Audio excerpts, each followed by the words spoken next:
Aloha everyone and welcome back to the CO2 Rundown. I'm your host Chad Owens. Happy Monday. I hope you all had an amazing weekend and had a chance to reset, relax, and recover. It's Monday. We got to start fast to set up another winning week. I always encourage you to put your foot on the gas pedal. We got to come out the gate. All right, and with that, I want to say mahalo to Long's Drugs for all of their support of the show. Let's continue to support local and making Long's Drugs a part of our days.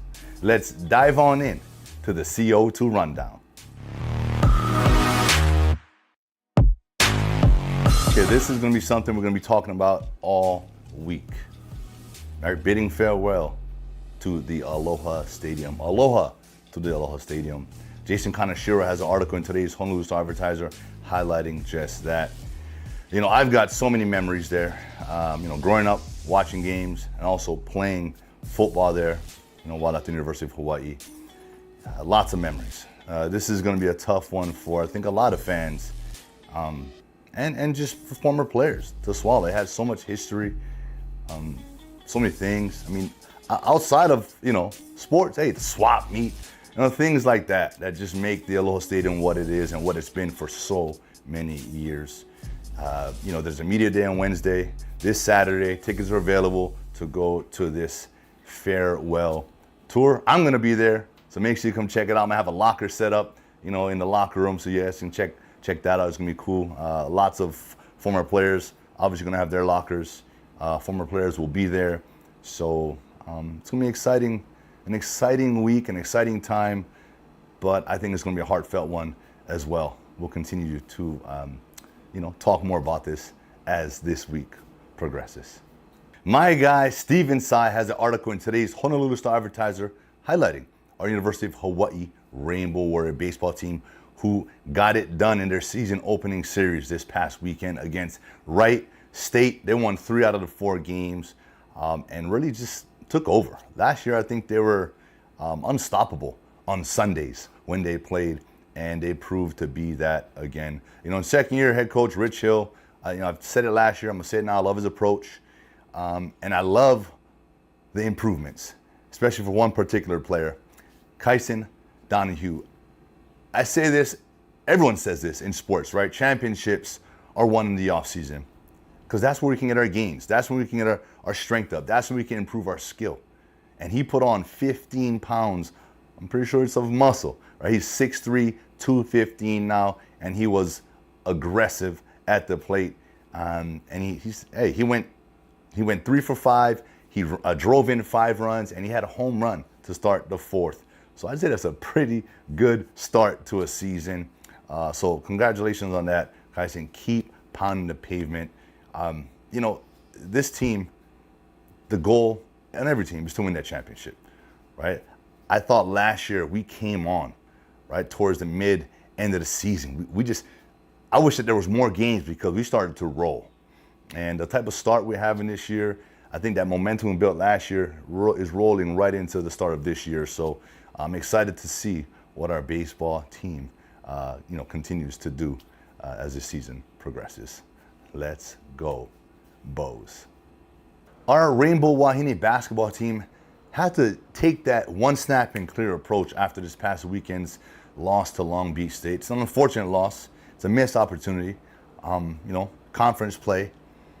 But you got to forget about it. They had a walkthrough on Sunday to sort of like get over that sting and move on to Bakersfield, Cal State Bakersfield, which they're playing today at 2 p.m. because that's the next game. That's what's important. In sports, even the wins, you can't linger on that too long because the turnaround time is just too quick. Even if you're not playing a game, the next day you got to get back to work. You got to get back to practice. You got to get back to getting better.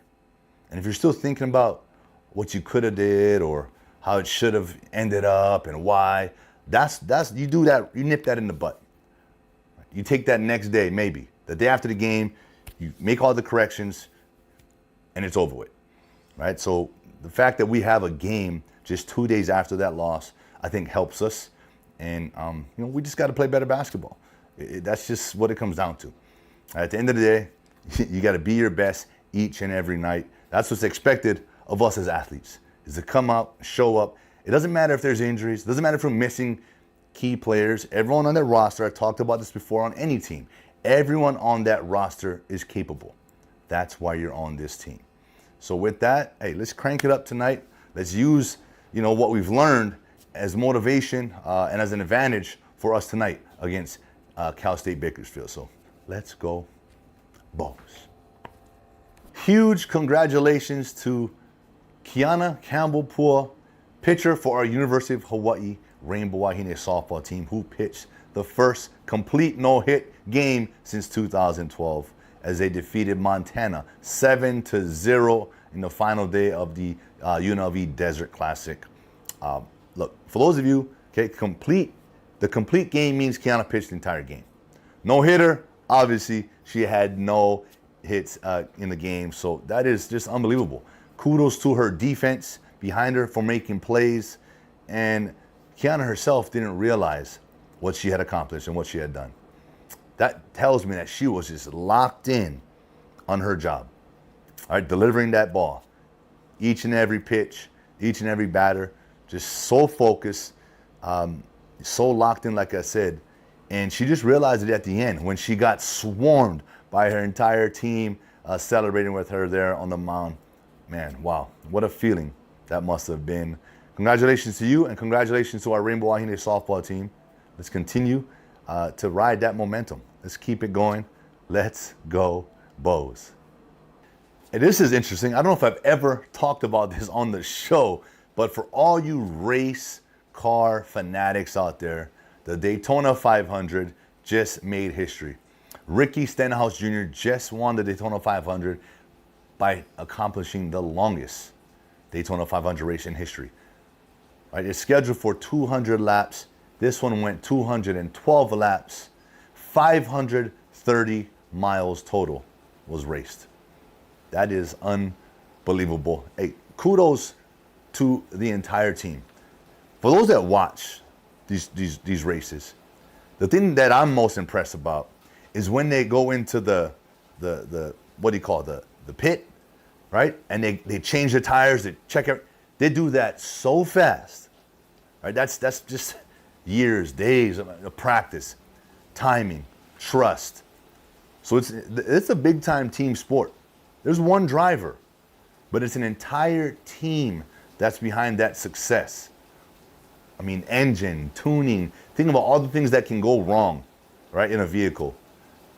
Everything has to go almost perfect for you to win, especially in a double overtime, history-making type of race. So congratulations again, and wow, I mean, that's unbelievable. Last but not least here, the NBA All-Star Game. If you watch this game, the first 3 3/4 of the game, just, I don't want to say sloppy basketball, but it's just one-on-one, lackadaisical, just putting on a show for the fans, and that's great. It reminded me of what the Pro Bowl game was turning into, hence why the NFL changed that Pro Bowl format. More fun. And, the NBA All-Star, they do so much during All-Star weekend. But the game, it was about Jason Tatum, who scored a record 55 points in an All-Star game. Also another record, 27 points in the third quarter. Dude was lights out. He was lights out. He ended up being your Kobe Bryant MVP of the game and helped Team Giannis defeat Team LeBron. So congratulations to Jason Tatum. Congratulations to all the NBA All-Stars on an eventful, fun NBA All-Star weekend. Woo! And that is it for today's show. I want to thank you all so much for tuning in with me here today on this rainy Monday afternoon. Look, it's all good. It's a blessing. Enjoy it. Start fast. Win the week. Mahalo again to Long Drugs for all of their support of the show. Let's continue to support local and making Long's Drugs a part of our days. I'll see you all come Wednesday. Aloha.